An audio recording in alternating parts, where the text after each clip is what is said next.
What's going on, guys? Welcome to the 7th episode of BoxInOne, a podcast where we talk hoops creatively. Down a couple hosts today. We are down Samaji and Marcus Aguilar, but we've still got Royce Chand and Daniel Robles with me. We took last week off, obviously Thanksgiving break, holidays, wanted to give ourselves a little bit of time to recuperate, but we are back, and let's dive straight into it. You know, Royce, we always start with you first, and I kind of like it because you and Marcus are like our Cavs fans for the podcast, but Cavs and Boston rematch was this week. What were your biggest takeaways from the Cavs beating the Boston Celtics at home? I think the biggest takeaway is the Cavs' home environment. I think that's 14-1 at home now. Obviously, the Celtics were down a lot of players, but I think it cancels out because the Cavs were missing a lot of players in Boston. But I think it's just further proving that the Cavs are the real deal. This isn't a fluke run. Evan Mobley said that. Darius Garland said that. This isn't a fluke run. I think the Cavs are now should be the favorites for everyone to reach the Eastern Conference Finals, and I certainly think that they can go further than that. Yeah, I think just adding on to that, I mean, I agree with you a lot because simply just the Cavs are dominant. Yeah, they had those two losses against the Hawks, and then I forgot who their third loss was, but Celtics. Celtics. Yeah, it was us. But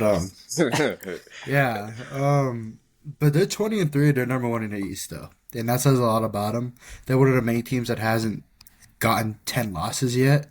But I think they're kind of proving a statement, like you said, Royce. So yeah, I agree with you in that aspect. Yeah, I think definitely what has surprised me has been other people showing up. I mean, Karis LeVert, I think, had 21-6-6 against the Nuggets when they beat the Nuggets. Pretty much a shutout. I think they outscored them every quarter. Wins like that, to me, I think further solidify that the Cavs are a contender because, when you beat teams like the Pelicans, like every contender this year's had a win against the Pelicans. The Pelicans are 5-18. But when you beat these teams that are now doing big things and that are also in contention, dominating Nikola Jokic and Jamal Murray and really putting the clamps on them. When you've got LeVert, you've got Strus, you've got Dean Wade, you've got these guys off the bench now who are also getting more comfortable in their production. I think that's when the Cavs can really showcase their full potential. And last thing on this real quick, we always talk about how the Cavs match up against Eastern Conference teams, but I'm really curious, how do y'all see the Cavs stacking up against the upper echelon of the West? You got the Thunder, the Mavericks, you got the Nuggets in there, the Wolves, maybe the Warriors, but I mean they 40-balled them. I don't think they're too worried about Golden State. But how do y'all think the Cavs match up against the Western Conference teams so far from what you've seen? I don't know. I think it's just like picking hairs. I mean, if you can do that against the Celtics, you can probably do that against the Thunder as well. Yeah. But yeah, like you were saying about the biggest difference, I think when going into the season, people were saying the Cavs bench probably isn't deep enough. There were a lot of questions about Ty Jerome. He missed the whole last season, and he's looking like a 6-man of the year candidate. Karis LeVert playing at a high level as well. So I think that's the big thing that the Cavs have this year that maybe they didn't have the last couple years. That, they could compete with the Thunder and Mavs and Nuggets. Just going on to what Roy said, I think as well as just standings do mean a lot as well. They're number one in the West and there are only 3 losses against Eastern Conference teams. And in the teams that they've faced in the Western Conference, they've kind of beat in a decent margin. I think 7+ points. And even they, like you said, they smoked the Warriors, smoked the Lakers. They smoked the Pelicans, but the Pelicans were injured. But I think it kind of just shows how good they are, in my opinion. If they can beat a stacked West, that's a lot of them are .500 in for the least top 10, then it says a lot. So, yeah, definitely. Unfortunately, the Pelicans team is a team that I was kind of high on. Just like a quick sidebar here, because I was DeJounte Murray, you got CJ, you got Zion healthy. Y'all know that ain't happening no more. And then you got Brandon Ingram as well, who went from Kevin Durant talks to Kyle Kuzma talks, which is still a little bit confusing for me because his game is one that can definitely be up there. I just don't know what's missing. And then it's kind of funny too because you trade Dyson Daniels away for DeJounte Murray. Guys, we're gonna make this trade for defensive purposes. And then you got Dyson Daniels averaging 3.4 steals a game, and Murray's injured. So it's the Hawks are 5th or 6th in the East right now. The Hawks got better for it, and they barely lost somebody when you really think about it, just because the best availability is being available. So, or the best ability is availability, I should say. So I think, that's yeah, like kind of going off what you're saying. Yeah, just the same thing with like other teams. Like obviously I like the Lakers. The one thing the Lakers are lacking on, in my opinion, I know it's off topic, but like they kind of lack the availability. I mean, you have Jared Vanderbilt, you have Christian Wood, and I'm gonna say Gabe Vincent as well, because you're available but you're not available. Like, and I think that's how it is. But yeah, I think when it comes to Gabe Vincent, please leave the country. But yeah, please leave the country. Ni hao, You're ni hao, terrible. Gabe Vincent. Yeah, ni hao. yeah, Yeah, Gabe no. Vincent. I don't know how to. I don't know how to feel about it, to be honest with you. I don't know. I just I feel feel like like the Lakers are so. I don't know how to describe. Like one game they'll be looking like the best team in the West, and then it's like, why are you relying on the 40-year-old LeBron so much? yeah, I don't it's know. No, They're I feel like in they're an just 80, so. 80 went from like being like a top, like an MVP contender to like not being one. And like to I span mean, like 2 games. 80 has the weirdest games because I can't remember who it was against, but he missed those crucial free throws. He had like Oh, 34, that was against 6 the Magic. Magic. yeah, Yeah, he Magic had like Yeah, when we fought 34, Magic, and they hit that 16, game-winning and 4 shot. blocks, and I was like, how can you be that impactful but still like cost your team the game? And Cost the the team the Lakers just game, make no yeah. sense. and it's also like I think. with the. I know you can go first. Then you can go No, first. go ahead, bro. Go ahead. No, I was just gonna say like it's also like a weird thing about like the Lakers' consistency. I know this is a side. Yeah, I was gonna say the same thing. We're about to get into Milwaukee next, but the thing about the Lakers is like I think AD had like 8, 7, and 5 against the Heat. Like Bam had him in a torture rack for whatever reason, and we know how inconsistent Bam Adebayo is.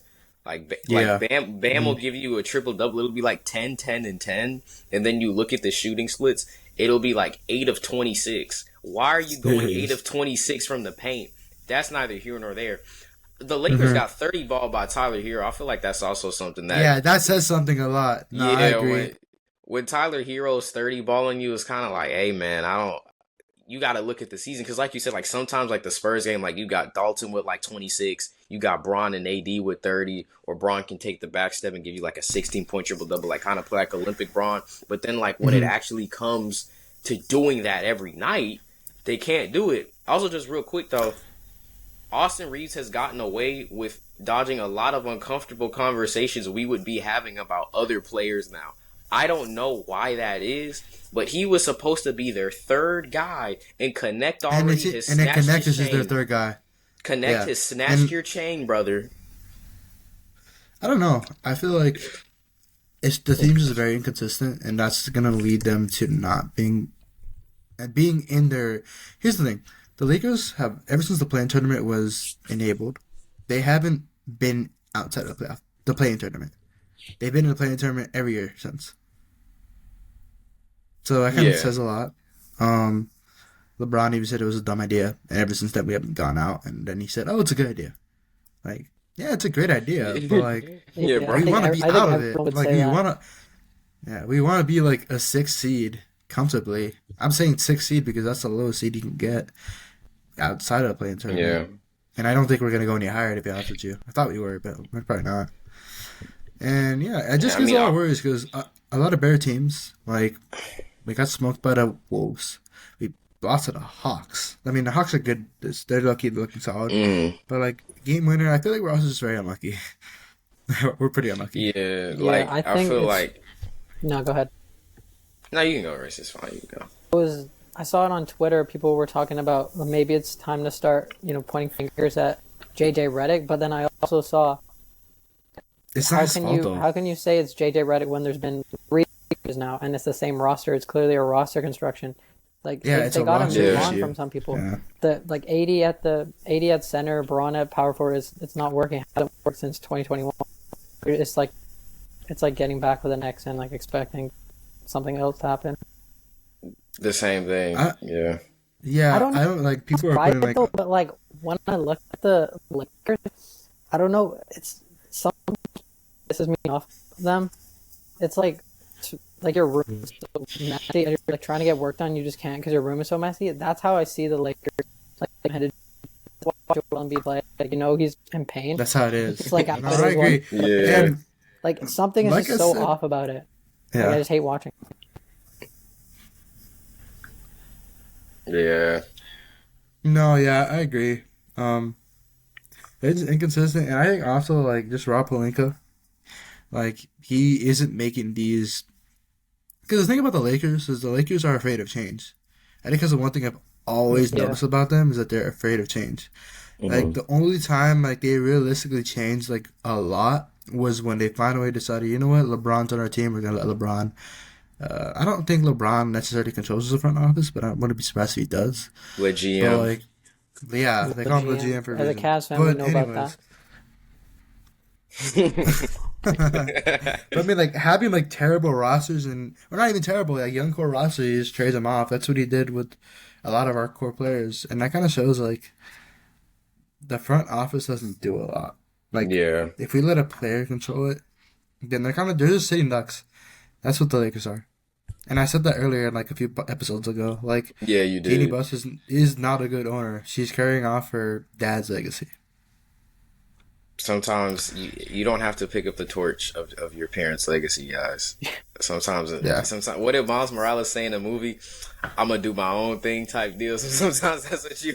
Yeah. Sometimes that's what you gotta do. And it's crazy because, like, after he passed away, I forget his name. I'm a Larry Laker fan.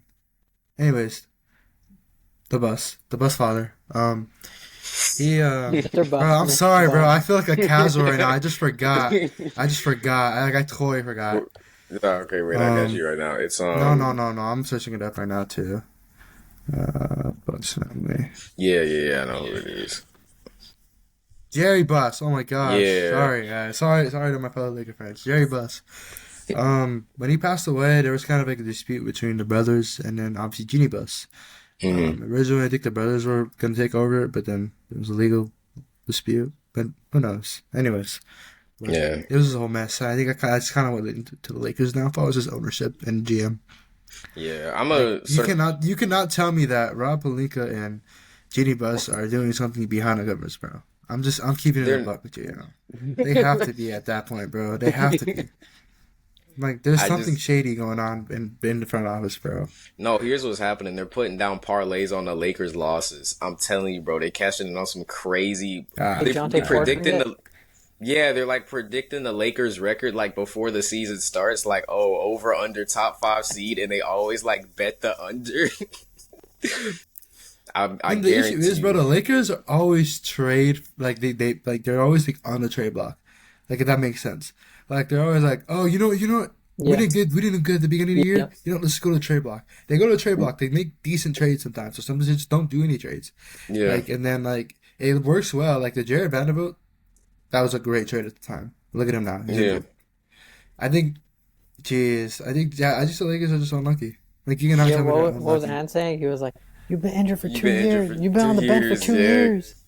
Yeah. Yeah, I think He's been injured. He's been injured for a while. So, yeah, since for 2 years almost. it's just He kind of was also like he was like a top tier role player as well. He was like top 5 like impactful role player. yeah. Like, you Yes. cannot tell me like the first 2 games of that Warriors series, he was straight up he was guarding, like he was defending Curry very well. I feel like that gets a little. That's why I said first. That's though. why I said first few games. No, but He did even not- in that first he didn't- game, it was 98 to 112, and then Curry scored like 14 straight. I feel like it's a little. He did great in game 1, and then after that, he was exhausted. No, I agree. I Yeah. feel like Guarding, I feel like the only person who could really guard Curry very well is Matthew Dellavedova. That man was guarding him like crazy that whole until 2015 game 5. And Until game 5. Until game 5. Yeah, Kevin Love. But even it's still like we're talking about like possession by possession versus the actual like entirety of the game. We were gonna talk about the Bucks next, but since Curry is brought up, we're gonna go Golden State and then we're gonna go Milwaukee. Guys, I really hate to ask this question, but is Steph Curry having a slump right now? Is he washed? No, he's not. he's not washed. He's but not 100%, washed, but I feel like 100% in a slump. like watching He's on the a slump. I games, agree. like we were 10-2, we're 3-7 in our last 10.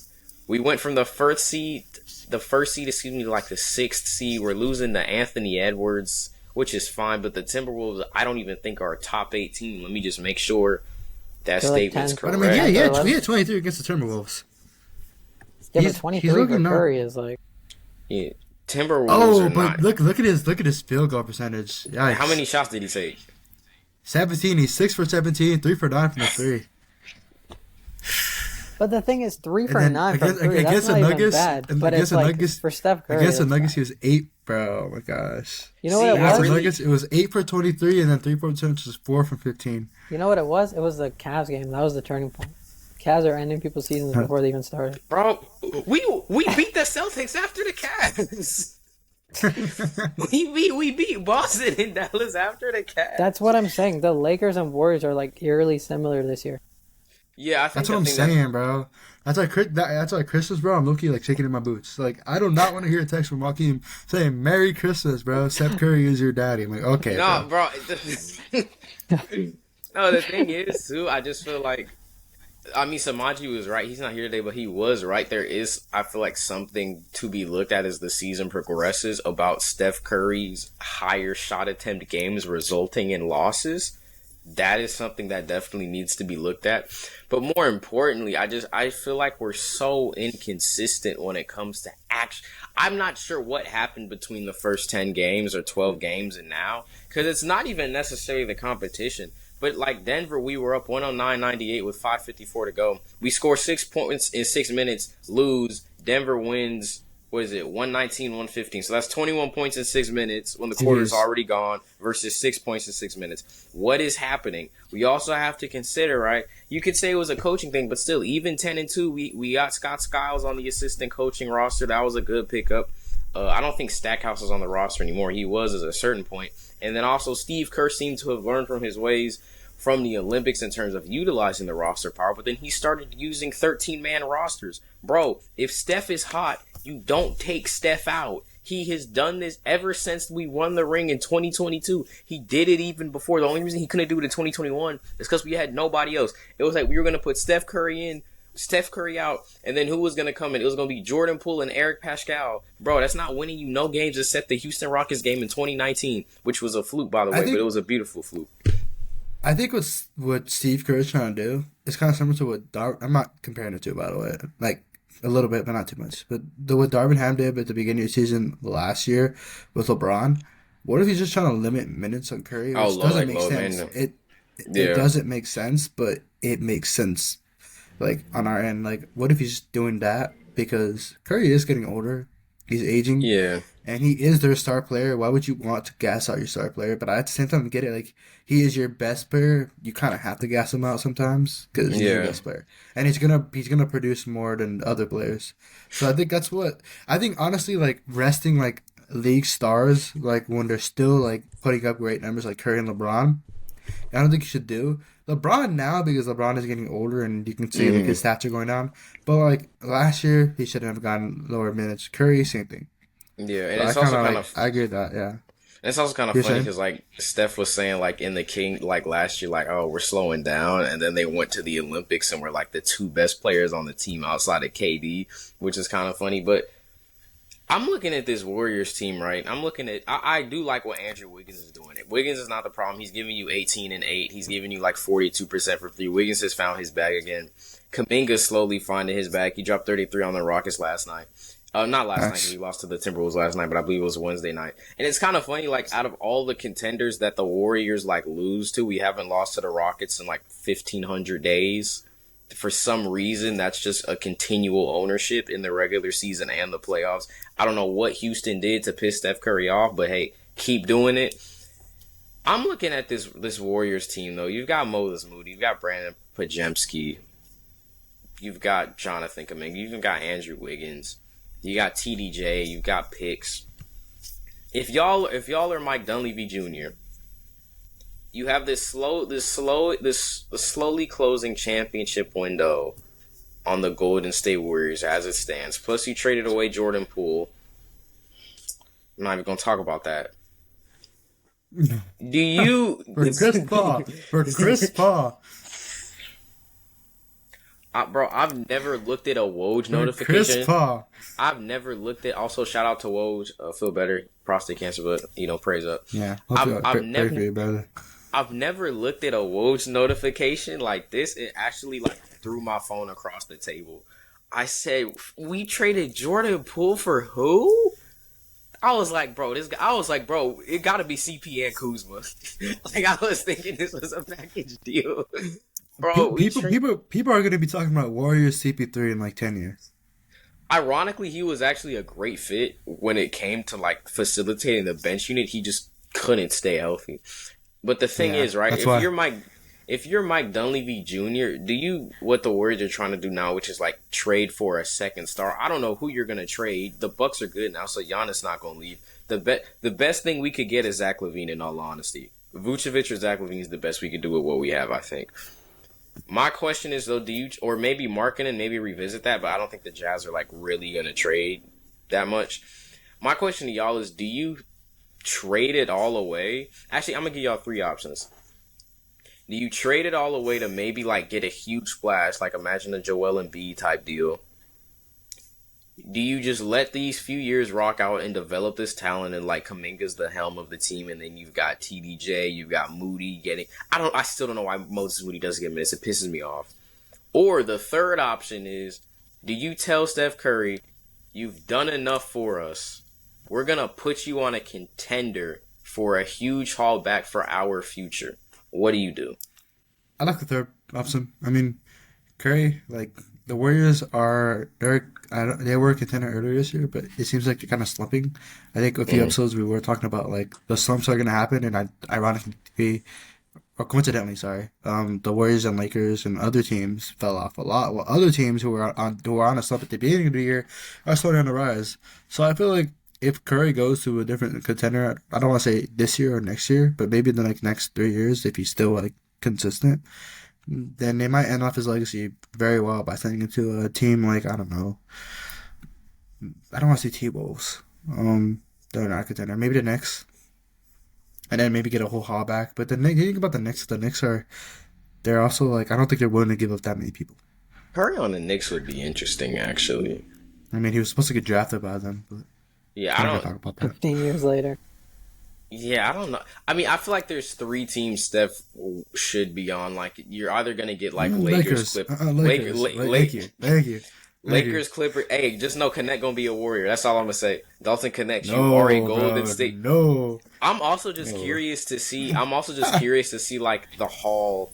Matter of fact, it's gonna be huge, dude. Oh God, I don't think anyone has enough. Yeah, for Curry, that's like 3 first rounders. LeBron, I'm scared. No, hypothetically though, Lakers don't even have 3 first rounders to give. I know. I'm gonna just look. Golden State Warriors, Los Angeles Lakers. We're gonna send Curry to the Lakers, right? We're gonna send 55 mil. I gotta match it. Oh my gosh. I wish I could send Draymond too. I'll send Draymond to like the Pistons or something. No, I don't want. I feel like you gotta. Bro. I feel like if you trade Steph, you trade Draymond. That's just how I think about it. Before we get into the Milwaukee Bucks, real quick. No, I Curry feel like, on the Warriors. I feel like trading Steph is a no go. Like, I know it's a business and whatever people say, but that's just not what you do. Like, imagine like how Dirk's career went, like just riding off into the sunset. What Tim Duncan did, like. That's kind of. I just think like after all that, what did Cass say? After all that, you can't trade him. After all that, can't. Like he has to retire a Warrior, and even as a Warrior hater, I can't. Like I just can't imagine him anywhere else. And Nookie, in my opinion, switches now. Thank you, Bryce. But honestly, yeah, I think Curry retiring as a Warrior is something special. It's equivalent to Kobe retiring as a Laker. Yeah. I like what you said about like getting maybe like Vucevic or Valanciunas, but also the Warriors have never been a team to like make like a mid-season trade to like of that that's that drastic. But I also feel like they've never been in this position to where it's time to start thinking about trading people. Yeah, definitely. I think you should trade Draymond. For who though? The thing about Draymond is his stats aren't shown. Bag of chips. Draymond's hold on. He's like it's like a AB with Curry. Like you can't. He's doing good right now. J. Cole meme right now. I'm gonna let you finish, but Draymond shooting 45% from 3 this year. He not washed. Phased. I'm not phased. He not washed. I sleep. He's not washed. He's not washed. He's not washed. I agree with you.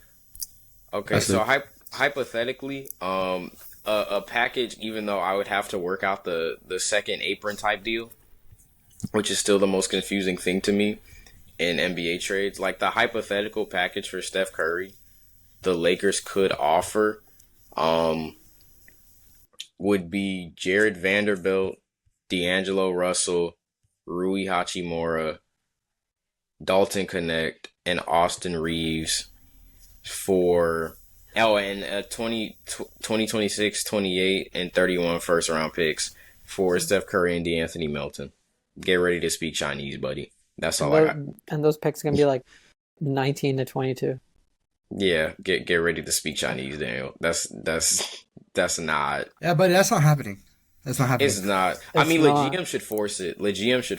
But it was something. But for that you what, said. bro? Our team's gonna be worse.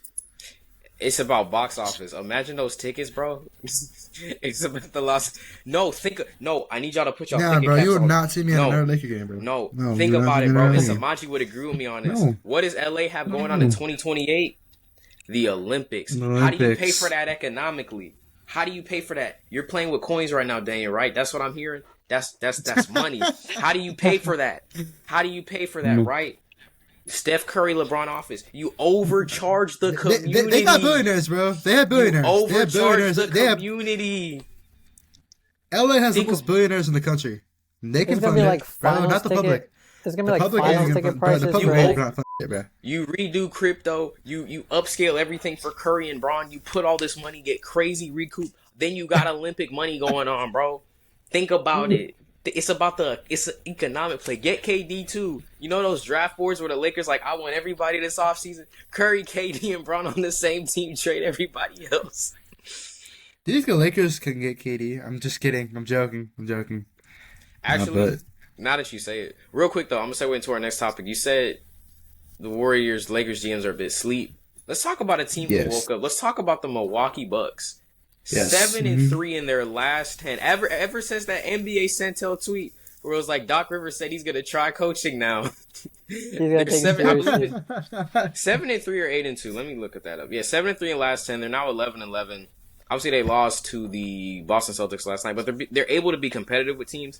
I'm not sure if they're 100% like a contender now, but there is the first thing I want to talk about. Giannis and Dame, like their play levels have both skyrocketed. I mean, not even skyrocketed for Giannis. I mean, Giannis is giving you 32.5, 11 and 11.6 and 6.3 on 61 from the field, which is insanity. Would be MVP year if Nikola Jokic didn't exist.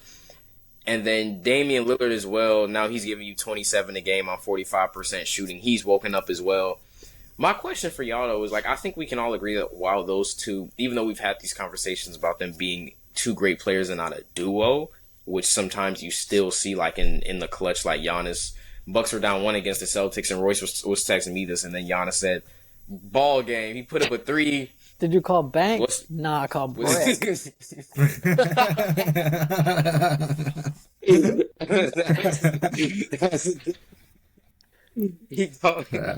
He called brick. Oh, that was a good one.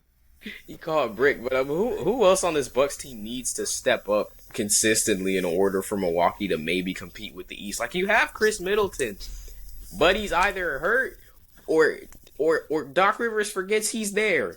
So on this Bucks roster, you know, you got Lopez, Portis, you got Gary Trent, you got Connaughton, you traded Buchanan, which sucks, but who needs to step up on this Bucks team consistently in order for Milwaukee to be a contender? I think it's not about stepping up. It's about stepping down. Taurean Prince. Thank you. I was going to say that. Why is he playing 38 minutes a game? Why is he playing 38 minutes a game? That's not a coincidence that he's been playing less minutes and they've been winning. That's not a coincidence. It's actually not. Because think about it. Did Giannis get more shots? Because Taurean Prince is shooting like 7-8 shots a game, bro. Why are you flea flicking? It doesn't make any sense. It's like, do you shoot that? What we were doing at the lunch table this week, Daniel. Do you shoot that shot? Do you practice that shot? One leg up. It was We gonna talk about it off camera, but there was a very good reason why we kept yelling at in a CSUN library this week. If you know, you know. If you know, you know. We gonna update Royce on the Lord. But yeah, I think God, dude, that's hilarious. actually a great point because like the Bucks, ironically, are looking like a contender now. I'm not saying they're. I don't even have them beating the Orlando Magic, but also we're gonna get to the Magic in a second. But Orlando Magic. Orlando Magic.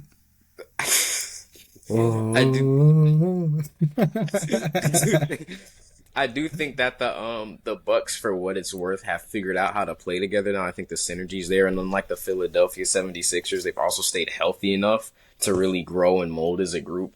Meanwhile, you got the Philadelphia 76ers who were 6-15. Like y'all in a dogfight with LaMelo Ball. That's crazy to me. But yeah, I think the Bucks, I still think they need, I don't think they need even trades. I mean, the only thing that really sucks for them is they completely traded away their perimeter defense because no Javon Carter, no Drew Holiday, no Grayson Allen. That's why Donovan Bobby Portis doing? He's not doing bad. Let me get that little stat sheet real quick. Forgot about Bobby Portis. Bobby Portis is giving you 12.3 points, 7.6 rebounds on 44.5 from the field. It's just major roster substitutions. I feel like. How old do you think he was? Like 35? I've seen Bobby Portis like since the Chicago. I'm sorry. Yeah. Bro, because I was like 9 watching him play. I'm 19 now, bro. Yeah, he's been in the league since 2015. Yeah. Damn, bro. I was 9 watching bro play. Nah, that's not something up with that. Something off with that. Something wrong with that birth certificate. That's like the Serge Ibaka debate. Time flies, bro. How old is Serge Ibaka? I think he's like 38. Apparently. Damn, he's older. Serge 35. That's it. That's cap. He was on the Bucks too, ironically. Who? Ibaka? Yeah. Is he in the league they got Chris Middleton back as well. I think that's going to help him. He played really, really bad against the Celtics, but I think just having him there to space the floor, take shots away from he who won't be named, get Gary Trent Jr. going. I think the Bucks will be all right. Yeah, I feel like they. Yeah, I think they'll be all right, but they're kind of like in a Cincinnati Bengals situation and like an NFL comparison, but like. Because you have such a great player in Joe Burrow. Yeah. And Giannis is pretty much Joe Burrow of the NBA, I guess. You mean Jamar Chase? And just kind of... Huh? You mean Jamar Chase? Yeah, like, sure. I ain't... All right. We not gonna reveal my opinions on Joe Burrow today. I'm biased because I'm a Ravens fan, but still, we not gonna reveal my opinions on Joe Shiesty. Joe Burrow nice, bro. I'm sorry. Joe Burrow nice. It's Jamar Chase. Jamar Chase turns water on water. They've both been playing well, bro. Just defense has sold them. That's fair. No, I mean, Burrow been good this season. I'm trolling. Continue. You're trolling, bro? Yeah, you're a Ravens fan, bro. That's fine. I mean, I'm a Cowboys fan, so I can't talk. How did we lose to the Eagles, bro? The Eagles are good, bro. They're lucky. I'm not gonna lie, they're dark horse contenders. They're a dark horse. I mean, Lions should win all this year. They're top 3, but I mean, if they beat the Lions, they're not gonna win. I think they win the Super Bowl. Yeah, because I mean, what Saquon is to the Eagles is what Derrick Henry was supposed to be to us. But we don't know how to coach. Derrick Henry's in the wood, but like he's not practically your system, and that's the thing people were like scared about. Is like, oh, is he going to be in the system of the like? Is he going to be like the main person? But he really isn't. It's still Lamar Jackson. Yeah. Who's been playing MVP level? We've just lost too many games. But continue. Y'all been all right this year. 8-5. We might not even make the playoffs. It's comparing Giannis to Joe Burrow. Giannis to Joe Burrow. Yeah. I think their window is closed in terms of the NBA championship. They're going to be good these few years, but I think them winning another title isn't going to be anytime soon. Because simply just the fact that other teams are getting better, the Celtics will run the East, which I'm gonna get to later. That's going to change. I'm gonna get to later, but and then you have teams like the Knicks. You have teams like Knicks are third. Magic. The Magic are getting better. Hawks are getting better. Heat are okay. Like it's not your conference anymore, pretty much. That's what I'm gonna say about that. So, yeah. We about to get into an interesting conversation. Just real quick to circle back to the Warriors. This is something breaking news. Steve Kerr plans to bring Draymond Green off the bench in order to maximize Jonathan Kuminga. Any early thoughts on that? I was gonna talk about that when we were talking about the Warriors. He had that great game, the 33 points. Yeah. And then he starts the next game and he shoots 40%. I don't like that at all. That's gonna be interesting. Wait, so who's starting? Kuminga's replacing Green. Draymond off the bench. That's gonna be interesting. That's gonna be good. I think it's like, who knows? I don't think Draymond's a bench player either, though, because it's like he needs an impact from like all 48 minutes. Yeah. Can we just give Moses Moody minutes, bro? That's the only we'll see. Steve Kerr, Coach of the Year, former Coach of the Year. Moses Moody gonna end up in a Cavs jersey and Olympic drop like champion. 40 on us. He knows what he's doing. He's got more rings than me. What position is Moses Moody again? Sorry. Like shooting guard, shooting forward. Yeah. Which ironically he fits perfectly into the Cavs system. That's the sad part. I don't want to mess up anything with the Cavs right now. I think we're perfect. That's fair. I feel like Moses Moody, ironically, a team we were just talking about, he figured on like the Bucks or like the Suns, but I don't think either of those teams got the money for him. Or the playing time, because Doc Rivers doesn't like anyone under the age of 27. Or hands in pockets, man. Unless it's What do you think Jonathan Kuminga's nickname? But speaking of Doc Rivers, I got a question for you guys. Oh, yeah. Do you think that this, like the coaching, can be sustainable for the Bucks to keep winning? Because we know what Doc Rivers does. They're not going to win anything meaningful. Yeah, that's what I said. They're not going to win anything meaningful. Yeah, they need like those. They have Doc Rivers as a coach. I think it says enough. They're not going to be a champion, Doc Rivers. They're not gonna. It's because they brought in the Boston Avengers to beat Kobe, bro. That's true though. People don't talk about that. And he beats him in 2010. But that's a pass. That's because Perkins went out. That's because Perkins went out. If we being real, Boston would have won. Kendrick Perkins, whether you like it or not, 2010 was hooping in that series, and then he fractured his foot in Game 6, I believe. You have no idea how good Kendrick Perkins was. We would have won, bro. We would have won. Yeah, that series did go to 7-0. So it's not like it was like a sweep. Nah. Yeah. Who knows? I mean, but we had Bynum still. Yeah, Andrew Bynum was low-key nice. Andrew Bynum was nice. People forget about Andrew Bynum. Andrew Bynum was supposed to be up next. He was an all-star. He was supposed to be Shaq. What the fuck happened to Andrew Bynum, bro? What happened to Andrew Bynum, bro? He got injured. Mental. He got injured, but I also like mental. Kobe's my goat, but I'm not. Kobe stuff? Kobe, yeah, he had issues. Kobe, didn't he? Yeah, like Kobe's my goat, but I honestly feel like playing for him, like I could understand why you might want to do the meme. I forget the movie where it's from with the guy like in the locker room, like what he has in his bag that he's pulling out. I understand, like pull it out. I understand why sometimes playing with Kobe, you feel like losing your mind basically. Like imagine you just just because Kobe was he was like such a hard player to yeah well it's be like a teamate with. If someone as good as Shaq wasn't gonna listen to him, like what makes you think like what makes you think Kobe like Andrew Bynum and Andrew Bynum's gonna listen to him? And it's also just like imagine you just like miss one shot and then Kobe's just yelling, "It smelled like Starman in here." You're like, bro, this you're gonna do that in the game too. Game on. I mean, you've seen the film practices, bro. Like that man was on them, and they were ass, bro. That year they were absolutely horrible. That was 2015. Yeah, they were like knowingly tagging, and he was like, "Nah, these guys are terrible." It was also like the because he wanted to win. Like, dude, y'all supposed if you really to be think bad. about it, bro, if you don't have that whole farewell tour or a 60-point game, Kobe's legacy low-key ends off horrible. Yeah, ends off horrible.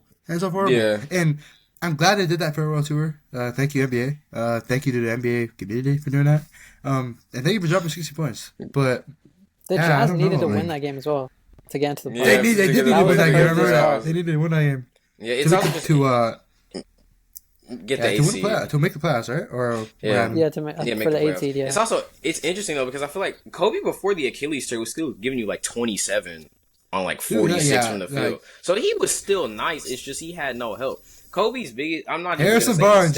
Harrison Barnes is going to be sent, bro. You're going to be sent to life in prison. It's just there's this thing about loyalty versus winning. I feel like Kobe's biggest thing was he was still good enough to go to a different team. He just didn't want to. And if he wanted to win, he should have gone to a different team. Realistically, where would he even want to though? That's easy. Miami or New York. That's easy. Either you go play with Braun or Melo. That's easy. Well, like he wouldn't fit in the Miami system because they have Dwayne Wade. Yeah, trade and they have Wade. Chris Bosh. Actually, no, trade Bosh. What? No, trade Bosh, trade John, trade a bunch of dudes, and you get Kobe. It's really that simple. Nah, Kobe and D Wade on the same team is crazy. I'm not. That would be yucky. I just want it That for would the be memes. nice. That would be as a Boston. No, it would be yucky. I feel like the spacing would be yucky. I feel like he'd be good with the Knicks. mid-range hell. He'd be good with the Knicks. I think if he was playing. Yeah, I feel like with the Knicks, he'd be good. Melo, I don't want to think of this alternate universe, bro. Like this. He could have gone to the Mavs too in 2007. He could have gone to. I the remember hearing Mavs. about that. He could have gone to the Bulls or Mavs, but because I remember in an interview, what's his name? Yeah, Stephen A. Smith. Mark Cuban. Oh yeah, Mark Cuban. Yeah. He wanted to trade him. He wanted to trade for him. Yeah. If we being real, Kobe and Dirk would have 4P'd. If we being real, because they weren't gonna lose any pieces. It was just gonna be a straight up sign. They would have 4P'd. And it's also, I think the thing with Kobe is towards the end of his career. It's kind of like the situation with, I forgot the comparison, but like, when like, you come into I think Reggie Miller kind of, but Reggie Miller his whole career was kind of faced with blockbuster like teams, like iconic teams. Same with Allen Iverson. Those two players, like, they kind of face against monster teams that are known as like NBA, like, like, yeah. Like, well, that's what people are gonna say about NBA like legacy in like 10 years about the Rockets and Clippers and all that, like. Yeah, I agree with the Clippers though Harden too. And Chris Paul on the same team. Look how you have to and go then up you, against. and then you have to go against the KD and the Warriors. Yeah. So I mean, it kind of cancels out, to be honest with you, though. No, it does. Like, at the same time, no, because Harden cancels. Steph and Harden cancel each other out. Chris Paul, right? And then it's Trevor Ariza versus Draymond Green and I just mean like it cancels Ryan out in terms of Anderson aspects. I don't think people are gonna look at the Rockets with any fault when you see what they were going. Oh yeah, against. for sure. Trevor Ariza is an NBA champion. It's the same thing with all the East teams. Yeah, it's kind of like, bro, you was going up against Lathanos, bro. Like, it's fine if you didn't get a ring. Bro. It's fine. Same with Victor Oladipo. He took 2018 Braun in 7 games. Most underrated playoff series of the last decade, bro. Yeah, that series was amazing. That series was good. That series was good. That was a good series. I thought Oladipo was up next. He was. I don't like to think about injuries, bro. I think injuries killed the game, but sucks. He's only like 33 too. That's the crazy part. Todd Gurley of the NBA. That's a good comparison. Todd Gurley. That was a great comparison. That's a great comparison. Todd Gurley of the NBA. Yeah. People don't remember about Todd Gurley, bro. Rams legend, bro. Almost won a Super Bowl with him. Yeah. Real quick, circling back to the Mavs. I got an agenda to push here. The Mavs went 7-1 with Kyrie Irving. First option Kyrie. Najee Marshall got more touches, even though Klay wasn't performing that extremely well. Everybody else got more touches. Am I crazy to say, and I'm leading back because I'm sitting back and observing, not everything needs a reaction. Is it crazy to say that first option Kyrie ironically works better with the Mavs than first option Luka, second option Kyrie? Because I believe it does. I don't know. I feel like this is like we've never seen this from Luka before. Like in what aspect is what you're talking about? I mean, well, this is like the second full season with Kyrie. So we've never like seen him have a star where they can like fall back on, because usually when he's out, they're getting blown out. But now it's like, okay, he's taking a step back. You got Kyrie to do whatever he's gonna do, and then it's like, oh, now you're winning when Luka's supposed to be MVP, top guy, and you're like letting Kyrie run the show, and they're winning more than when Luka is. So I don't know. I feel like it's smoke and mirrors. I think it's also because Kyrie has a lot less on his shoulders now, or like a lot less pressure off his shoulders, because his whole career, he was kind of like, what is he gonna do after Braun? Or like, and he couldn't achieve anything. He couldn't achieve anything with He would have had like 3-4 rings if he stayed. Yeah, and the thing is that now that he has Luka, who's their main star, he's become underrated, and he's kind of like. He's fell into that like era where he's like, I'm doing my own thing, bro. Like he's become like that mindset where he's like, fuck it, like I'm gonna continue to do my thing, and He's doing it. So I feel like with him in that system, he also works very well with them as well. If that makes any sense. Yeah, I agree with that part. My love for Kyrie Irving's comeback. I forgive you, Kyrie. Yeah, I agree with that. He will see me with the Mavs Kyrie Irving jersey. Yeah. I feel like when he, like, there's no drama with, like, the net stuff and everything. When he's just able to just ball out and do what he does. And just hoop. Like, you can't not love Kyrie.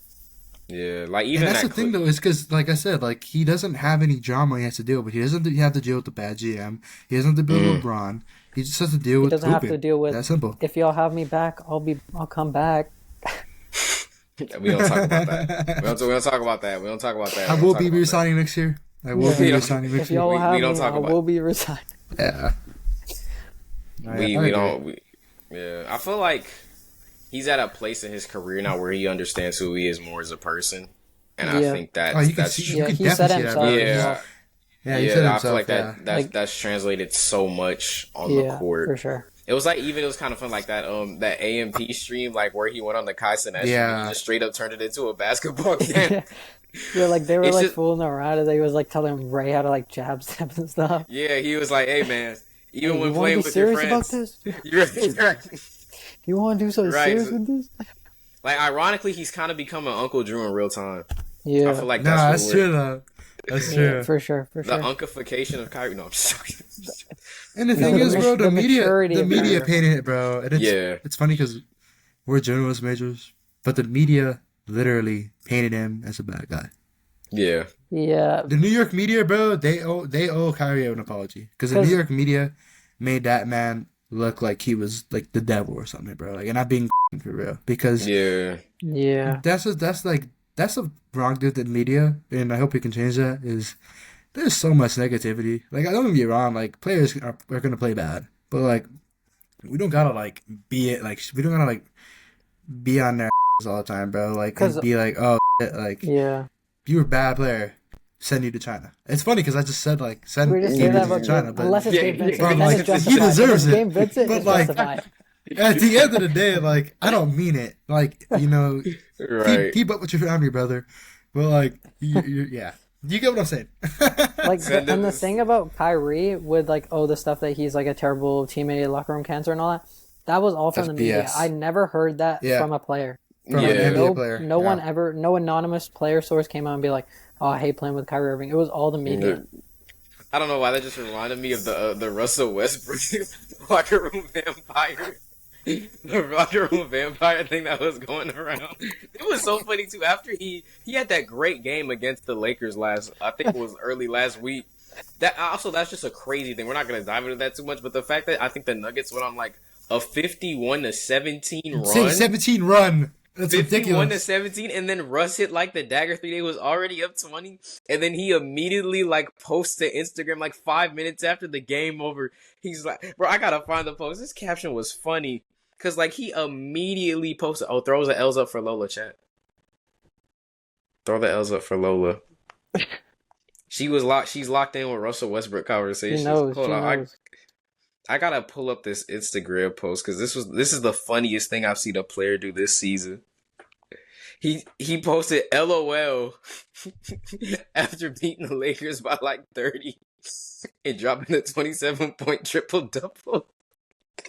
Like, but it's a great point though about the media. Like, the way certain players are talked about is absolutely crazy. And like you can see it in like the NFL as well. Like even just the way, like for example, like Josh Allen, right? And I mean, I'm not gonna say the reason, but you're muted. You're muted. Yeah, you're muted. Dak Prescott. Oh yeah, Dak Prescott. I feel like Dak has gone through a lot in his personal life. Like obviously, like he's not the greatest QB, but like when we think about like the family losses and like the broken leg and all that, and like to still be able and play like a semi hard level, that's got to be considered in context. And even small things like Josh Allen, it's like, oh wow, like I'm not even trying to diss Josh Allen real quick, but like Josh Allen's a great player, but when he runs or whatever, it's like he's using all the tools in his bag, etc. Samik Moore. Right, Samik Moore. And then the Lamar Jackson, if he's a running QB, it's like running back, stay in the receiver position. It's just like a lot of inconsistency about how players are talked about. And circling back to Lamar, bro, like the media like projected him to be a running back. Yeah.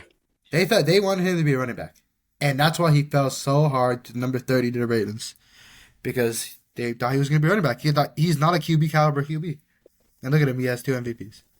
Yeah, and honestly, like the top 5 QB in the league, I think just off talent, I think he's easily. top 3. I think even top 3. Yeah, I think it's just I agree with that. Top it's probably 3. like just him, Allen, and Mahomes, honestly.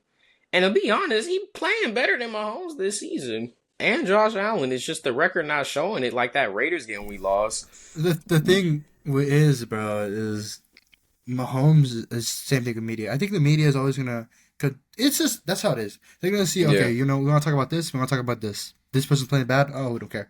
Oh, this person's playing bad. We're gonna talk about him all the time. That's the issue with sports media. Please, ESPN. Don't look at this. Please hire me.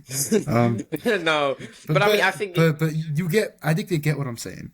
Yeah, like the conversation. If you're gonna like hold people to a certain metric, like I think Royce, we were even talking about this with like Braun. Like, for example, like the finals losses that Braun has, it's like, 4-6, you can't be the GOAT. Da, da, da, da. But then you like actually look at the losses. 2 of them are to the greatest team ever assembled. Another one is when his second option was Matthew Dellavedova. But then if you look at like Jordan getting bounced in the first round multiple times by like a clearly better Celtics team, then is Jorgoat had 41 in a playoff series. That wasn't on him. It was a team thing. Or like he thing. had it like in the second year he took him to the playoffs. Like, bro, it's not the same level. I mean, Braun was taking like Delonte West to the finals. Braun took to the finals. He took that 2017 did not deserve to be in the finals. 25 straight points in OT in the fourth quarter to will your way past the Pistons. Like, bro, you gotta have the same criteria when judging players. It doesn't matter if you rank players higher, but there should be no reason why and even like, to be honest, as much as I love him, like some of Kobe's playoff mess ups, or even just the fact that like he was an inefficiency demon. Like, when you actually watch him play, some of it is like, dude, you're lucky your name's Kobe. Because I see LaMelo Ball basketball. I see, like, granted, Kobe was a lot better at hitting hard shots. But if you look at some of it, it's like, Kobe's first playoff series, he went 0-6 in OT and shot the Lakers out. I think it was against the Jazz. And they lost that Western Conference Finals. Yeah, the Jazz. He airballed back-to-back shots. Yes, I remember this. Yeah, and like I wasn't there. I'm 19. I'm not Unk. I'm not Unk, guys. But obviously, like that was Kobe's rookie year. I'm not holding that against him, but then you can't hold things against younger LeBron. Like, okay, you got LeBron. Sweat. Yeah. I feel like people can't even hold things against younger Jordan. That was in the that was in the 2K17, like the micro before it started, and it was like when they were doing it, the first highlight they showed was the air ball against Utah. Yeah. Because I feel like, as long as you're consistent with the criteria of the metrics, because I don't think a younger... Yeah. No, you can go. No, I just say I agree that the narrative that people push around certain players is different. Yeah. I also think, I'll always have this opinion. Actually, now that I noticed it, one player that never gets berated for, bad shooting performance, not that he has it often, is Kevin Durant. I've never seen anyone on Twitter be like... KDPR. No one's ever said, "KD, you bum, you messed up my parlay." I've never those. Actually, on Twitter a little bit, he was getting smoked. Yeah. But in general, I feel like KD's the golden child when it comes to scoring, rightfully so. But if LeBron went 2 for 10 from 3, they'd be like, "Oh." It's also a thing. I feel like KDPR is kind of interesting, right? Actually, this is a great conversation we're having right now.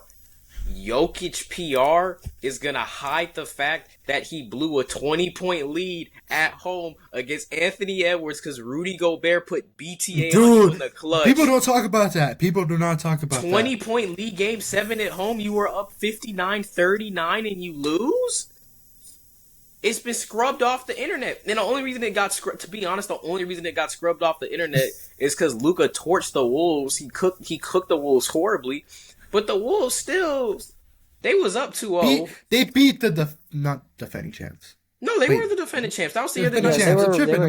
They were the defending champs. Defending champs at home, down 20 in a game 7. Jason Tatum does that. Braun does that. Curry does that. Durant does that. Kyrie does that. There's going to be glaze everywhere, bro. Following the rest of their careers. But Jokic, and granted, I feel like Jokic might have just been tired, but even still, some of Jokic's shot selection. Jokic plays like 38 minutes a game. Jokic plays that. That's not an excuse. I'm sorry. If we gonna be real, like some of Jokic's shot selection, like does shoot Denver out of the game when you actually when you shoot like the miracle shots with one leg. It's like unless it's over AD. Unless it's over AD, that is 100%. 100%. Unless it's over AD, a Laker player, bro, it's going in twice. It's like twice. The second shot, I felt bad, and I was going for the Nuggets when it was 107, 104, and then I see like Jokic actually make that shot. I'm like, bro, and he shoots like this. That's why you can't block it, because it's so like far away. He pulls it back so far, like his fader, like is not only his body, it's his arms pulling back too. Every shot is a fade for him. Right? And it was, but like I feel like, but when you miss those, they're very long rebounds. Also, I just got Jokic PTSD from that one shot he hit on the Warriors when we were up 20, and then he drills it from the logo. Oh my gosh. And that game winner against you guys that one time, I had the buzzer. Yeah, that's what I'm talking about. Yeah, where he literally pulls it from half court. He was more excited about that game winner than like winning the championship. But we gonna move on. Before we, that just makes me mad, bro. Why are you celebrating the Warriors game winner instead of the championship, bro? I think it was like his first at the buzzer. That's why. Bro, you won it. That was regular season. He won the championship. Talking about I want to get back to Serbia with my horses. Yeah. I don't like dealing with the media. I hate this job. You hit a game winner on a Steph Curry-less Warriors. You like, bro, come on, dog. I think that makes it worse because it's like most people would like be screaming and he'd just be like, I don't really care. I just want to go back to Serbia. Yeah, like, bro hit a half quarter on Steph. I feel like. Something I hate, just real quick, something I hate about, like, everybody, like, it's kind of like the Lakers. Like, a lot of people, like, ironically have, like, crazy games against the Warriors. Because I forget. Yeah, I don't know. It's always the Lakers or Warriors. I don't know if it was Wiggins. Bro, what's his name? What's his name on the Pacers? What's his name? You know, because he's Canadian. You know who I'm talking about, Royce. What's his name? Nembhard. That game winner? That game winner? Bro, my gosh. I remember that. I watched that live. Yeah. 31, bro. I'm like 8 threes. What did he do on a Canadian Olympic team? Nothing. Did he? I don't think he went. He was injured. He didn't make the team. No, he was injured. That's why. Oh, okay. He was injured. Okay, my slander doesn't go that far. But even still, bro, Nembhard ain't done nothing in the league since. But against the Warriors, bro, double team contested fade away. It was that was when we tied it, right? I think that was when we tied it, and then he hit the game winner. Clay tied it, and then Nembhard hit the game winner. Like, bro, why are we doing this? 73-9 season, I think it was like Wiggins or somebody that had 35 against us on like 11 from 15 for 3. You ain't done that in the Warriors, or it wasn't Wiggins. I forget the player, but somebody Wiggins made up for it. He got used that shit. Yeah, he did. Like, somebody went absolutely crazy against the Warriors. D'Angelo Russell random pull up 3 in transition and OT and sinks it to win the game. Why is this James Harden double team 3? When you really think about it, bro, like as much like the Warriors got 27 Harden with 3, Harden with 2. God. And it should have been a 4-point. It should have been a 4-point play. We being real. That was that 100% foul. Dude, the refs are on. Bro, they were on Warriors. No, game, bro. It wasn't even that. The thing about James Harden is he flops so much. It's like the boy who cries wolf when he actually does get fouled. That's why. That's true. I feel like if it was any other player shooting that, they would have got the call immediately. But because Harden like always looks like he's welcoming or drawing contact, refs don't call it as much. But no, that should have been a 4-point play. And KD was out of bounds. We're like, I'm a Warriors fan, but I still care about the integrity of the game, bro. Oh my goodness, that was so. Dude, bro, did you hear the commentator like absolutely out? I'm like, yeah, oh shit. Bro, that was so funny. But real quick before we wrap up, Daniel Robles, it's your turn for the heater again. What do you got? What do you got to this? I know Marcus is gonna absolutely like on me after on the group chat, but I don't think the Cavs or the Celtics, they're contenders. I'm not saying they're not, but I'm just pulling about it, guys. Like, I don't. Do I believe this? I don't know. Do I believe this? I don't know. Do I believe this? I don't know, bro. It's like LeBron when he said, like, I'm just putting one leg up, putting that shot up. That's not even a right bump fade type of guy. Not even right. But yeah, I'm just pissed. The Knicks are winning the NBA championship. I said it there. That's all I have to say. I don't have any background. I'm just gonna pull. I'm pulling up nothing. You lost him. You lost him. Take was so bad. His internet's gone. 1.3 seconds. I'm out. 1.3 seconds. I'm out. That is gonna wrap it up for us today. Episode 7 of. Let me get on my hands in front. Episode 7 of BoxInOne. If you enjoyed this video, make sure to like, comment, share, and subscribe. Follow us on Twitter, on TikTok. Share, repost.